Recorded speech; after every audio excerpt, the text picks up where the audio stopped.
So are you ready for special deliveries to come from a drone? What about your prescriptions or maybe a hot meal?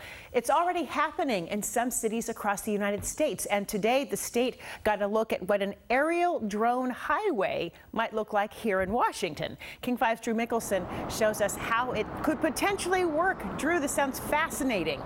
Yeah, it is kind of interesting, and we're not that far out, is what it sounds like. You know, the folks who are pushing for more drone deliveries, they say it'll alleviate traffic, improve air quality, and while some state transportation officials cited some safety or privacy concerns today, they also learned the future is here. It's not science fiction, it's already happening through pilot projects across the U.S.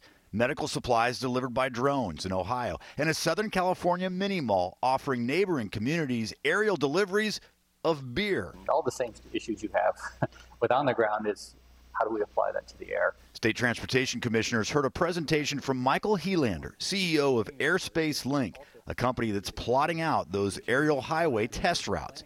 He says states and local jurisdictions need to lay out the groundwork for where and how drones can make deliveries, because in just a few years, they'll become common, even though they seem unbelievable today. Now, the first time you hear a car, when you had a horse, that was a big deal to hear a car come by. It's going to be the same adoption, and that is why we are very conscious of working with cities and counties up front to start to introduce them slowly.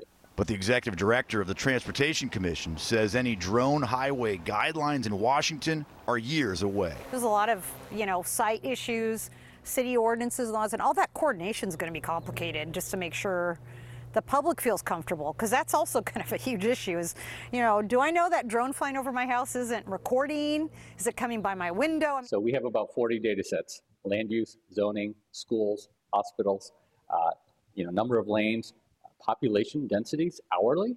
So the routes change throughout the day. Helander says companies are well aware of the privacy and safety concerns and are open to working with governmental agencies so the skies don't become the Wild West, something at least one of the transportation commissioners agreed with. I believe as a commission, we need to be looking 20 years to the future and know that that's what's coming.